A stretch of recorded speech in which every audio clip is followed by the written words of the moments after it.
Hey, everybody, welcome to the USF Bulls football show here on FL Teams. Make sure you're subscribed to FL Teams and check out FL Teams for all your top Florida sports coverage, professional and college sports. Of course, USF Bulls college sports. Um, dive into the highlights here of the game at Memphis on Saturday. Look, I'll be honest. I did not anticipate USF having much of a chance in this game. Memphis, one of the top tier teams in the AAC right now. I didn't expect it to be a great game, and it was. If you don't like defense, um, look, USF showed a tremendous amount of resiliency, which I've harped on so much throughout the season.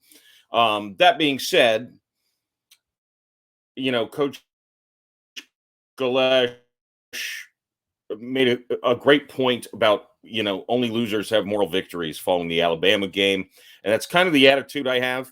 I was happy to see USF really go toe to toe with Memphis in this game.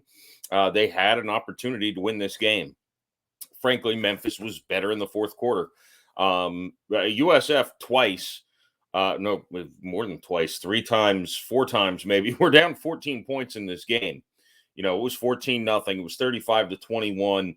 USF just kept coming. And all the credit in the world to Byron Brown, who just continues to look like history. And that's saying a lot. I have a tremendous amount of respect for Quentin Flowers, BJ Daniels, Matt Grothy, who was the quarterback for my college career. Markel Blackwell. It just USF has, even though they haven't translated into professional success, USF has had a good amount of good quarterbacks, and Brown may be the greatest of all when all is said and done. And again, I don't say that lightly. But yeah, USF just kept coming. They took Memphis's best punches and kept coming. And in the midway through the third quarter, USF took the lead 42-38. They gave up a touchdown pretty quickly to Memphis after that. And really, the biggest swing in the game, down excuse me, down 42 to 45-42 in the fourth quarter. USF knocks Hennigan out of the game for a brief amount of time. The backup quarterback, Tevin Carter, comes in and throws an 85-yard touchdown pass on his first play, which we're still quite a bit away from getting to that part in the highlights, I realize. But that was the backbreaker, really, in that game. In my humble opinion, that's when things kind of fell apart for USF. Look, USF, you could just look at the box score. You can look at the stats, and you can see USF's offense. You can't complain. Yeah, there were a couple turnovers, but it's rough to lose a game to improve greatly on the defensive side of the ball. There's no way around it. That's the only way for USF to get where it wants to be as a program. I trust Todd Orlando bust his butt to try to in this game.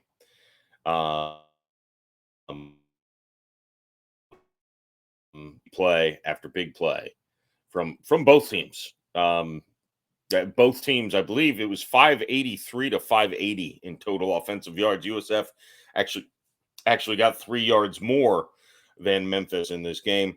Byron Brown, 31 of 38 for 357 through the air, 5 touchdowns, 23 carries for 100 yards rushing. I mean, that's classic Quentin Flowers. Really, the last couple games with the Bulls where he just put up cartoonish numbers. Sean Atkins, friend of the program, Sean Atkins, 9 for 89 and a touchdown. He's only, I believe, 6 or 7, uh, 7 shy of the single season record. So that looks pretty. It's going to happen. Byron Brown tied Markel Blackwell. I briefly mentioned him earlier with 5 touchdown passes, the most in program history. It just goes back to, I could talk about the offense because really there was a lot of things to like. A friend of Isaac Edelman, Jaden Alexis, got his first touchdown. You really can't talk about any negative things when it comes to the offense. The 2 turnovers, again, when you put up 50 points, it's really hard to harp on a couple mistakes, and the interception, frankly, was I situationally, I don't think necessarily. Obviously, it's not ideal, but it you know wasn't the backbreaker that determined the game. So here, USF just has to get better on defense. They're, again, I can't say it enough. They've got a good opponent coming in, and by good opponent, I mean a favorable opponent for USF. USF is favored to win over Temple coming in Saturday at noon. Boy, these game times suck. I'm going to miss the vast majority of this game. I'll be honest. So I'll be watching it back, not live because my son has a baseball game. So not happy with the scheduling. Not USF's fault. They get thrown on ESPN Plus with a noon kickoff time, but it is against Temple. Temple is 1-4 in the conference, 3-6 overall. Their wins were a field goal victory over Akron. They beat Norfolk State. They are coming off a 14-point win over Navy, which is definitely their best game of the year. This is a team that lost 55-0 to SMU a couple weeks ago, 45-14 to North Texas, 49-34 to UTSA. They've given up a lot of points in a lot of games, and USF is. I don't know if there's a defense. God, I wish USF's offense was this in sync earlier in the season, because USF would have easily knocked off Alabama. Again, I wish the defense would get back to where it was against Alabama and not give up 59 points. Although, again, look, Memphis is a very good team. USF went on the road, and look, entering the fourth quarter, it was a game that looked like USF could pull it out. They didn't. It happens. USF 4-5 on the season, still has that bowl eligibility in front of them with a win against Temple that gets them to 5-5. Then they travel to UTSA. That's going to be a tough one and a weird one. That game's on a Friday night at 9 p.m. So make sure to set a reminder for yourself. It's 9 p.m. on a Friday night. It's not typically when I think of watching USF football, but it is what it is. At least it's on ESPN2 and not ESPN Plus. That it's whoever gets that. And then the last game, of course, again the 25th. I believe it's 2 days after Thanksgiving against Charlotte is a very winnable game as well. Charlotte also 3-6 on the year, 2-3 in the conference, which is the same as USF. Look, again, expectations are everything, and USF should not be happy with a moral victory. I did say, I think 2 weeks ago, that this was kind of going to be a measuring stick game, really see where they measure up against the top end of this conference.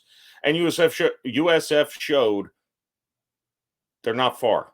They're not far behind. They do need to get a defense, but frankly, Memphis isn't going to be happy about their defensive performance either after that game. So the future is looking so bright. I have to wear a visor inside. I don't know if that works. Anywho, make sure you're subscribed to FL Teams so I can keep this USF coverage coming to you. Bounce back game against Temple on Saturday. I'm eagerly looking forward to watching it in a tape delay, so no one spoil it on the Twitter. But you can follow me on Twitter, follow FL Teams on Twitter, Instagram, all the places, so we can keep bringing you some USF coverage until next week, and hopefully celebrating a victory over Temple. I'm Jeff Macolino. See ya.